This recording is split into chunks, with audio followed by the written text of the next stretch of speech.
All right, well, good evening, everyone. Thank you so much for coming out this evening. If you've never met me before, my name is Marissa Casano, and I am the director of the first year orchestra as well as the high school director of orchestras. So on behalf of the Oxford Community Schools, just welcome and thank you so much to our very first concert for first year orchestra of the year. We are very excited to present this to you tonight. So our concert, we're going to show you a little bit of what it's like to be in first year orchestra. So we're going to go through a pretty much daily routine of what we play every day in class. Before we do that, just a couple little housekeeping notes. Please, if you would at this time, make sure that your cell phones or any other electronic devices, the sound is turned off. You are welcome to record and take pictures of this performance, but also know that OCTV is going to be selling a recording, a professional video recording of the performance, and the Oxford Orchestras actually do get fundraising money from those purchases. So if you'd like to do that, the order forms are in the lobby and will also be passed out in classes later this week. So you are welcome to do that as well. All right, and I think we are ready to go. The first thing we are going to play for you today is our warm-up that we do every day in class, which is our D major scale. And when we're doing our scale, we're looking for a couple foundational technique things that we're working on all the time. So orchestra, what's one thing we're working on when we play our D major scale? Beautiful bow hold. Oh, I love that. Beautiful bow holds, making sure we're using our proper technique. What's another thing? Good posture. Great posture, that you're already seeing some awesome posture here on stage. How about one more thing? To have your fingers down. Very good. Fingers down on the proper tape. So without further ado, here is our D major scale.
The next thing that we start to do is we start to associate putting down our fingers with note names. So we start using note names like D and E and F sharp, and then we start introducing rhythms such as quarter notes, which are our basic foundational rhythm that we use, and we start putting together those two things into songs, and they come in a different format in our book that's really easy for us to read, and so I think you'll recognize this next tune, and this is one of the first songs we learned, Twinkle, Twinkle, Little Star.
rhythms, then we put this all together into our big musical staff, which is a group of lines and spaces that helps us to start designating what notes to play without actually writing the note letter names above each note. So they know how high or low the pitches are based on where they're put on this staff. Now, every instrument plays on a staff, but they all use their own clef according to the highness or lowness of their pitches. So violins, what staff or what clef do you play on? Can you tell us? 1, 2, 3. Yes, the treble clef, very good. And then the violas, they actually play on a different one. Which ones do you play on, violas? Alto clef, very good. And then the cellos are the lowest instruments out of all of them. Play on one different clef, which is called the bass clef. So very good. Even though they have all these different clefs, they're actually playing the same songs. So we start doing this in exercises that are line by line routines within our book. So the next piece we're going to play for you is actually called our String Explorer Mashup, which is the name of our book. And we've taken about 5 exercises in the book and we've put them all together for you so that you can hear what it sounds like to start reading our music.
Since the beginning of the year until now. And one of the opportunities that the students have to work on music outside of what we're preparing for our concert is an opportunity on Fridays we like to call Show and Play Day. So on Fridays, students have the opportunity to actually work as soloists or in small groups instead of as a giant orchestra, to work together to collaborate and develop a performance that they actually perform in class that day.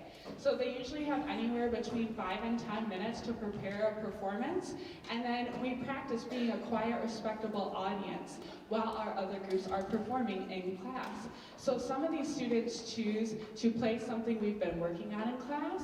Some students choose to go ahead in the book and find something that's a little more advanced and challenging, and some students even choose to make up their own songs. So it's a really great opportunity for these students to just get out and perform in front of each other even more.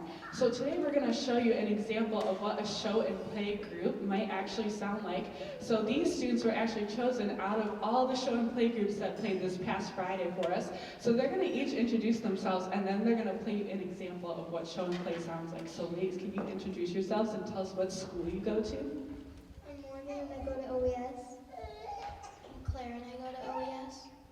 I'm Marley and I go to OES. I'm Kana and I go to OES. All right, and these ladies are, I believe, playing Are You Sleeping as a quartet. Is that correct? All right, go right ahead, ladies.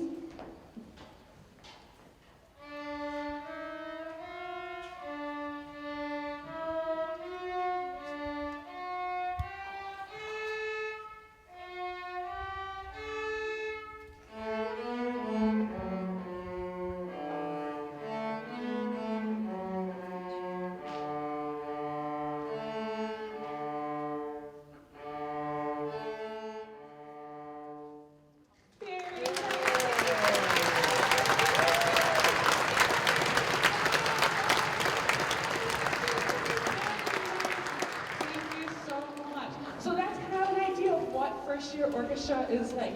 So just a few last things about first year orchestra before we play our final grand finale here.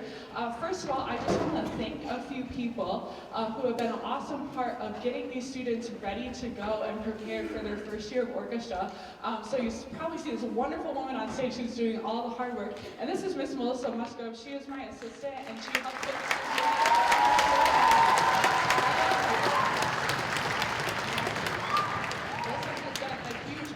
Success with the first year orchestra, being with them for over 10 years, I believe, yes? 12 years she's been with the first year orchestra team, so she's been a huge help to what they do.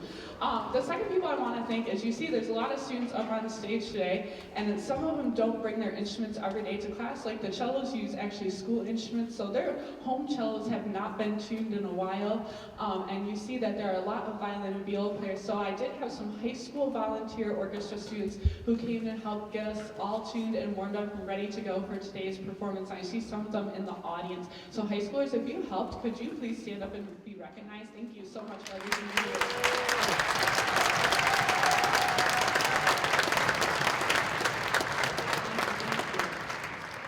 Awesome. And then a couple other people, just real quick. Marshall Music has provided all of our rental instruments this year, and they've done a fantastic job of maintaining and servicing and coming out to the schools. So I want to thank them and for their support of getting instruments in these students' hands. That's so important at this age. So we can thank them. And then the last person I want to thank is my colleague who's helped me kind of shape and get ready for this year, Mr. James Bresney, and you'll see his groups here in a minute.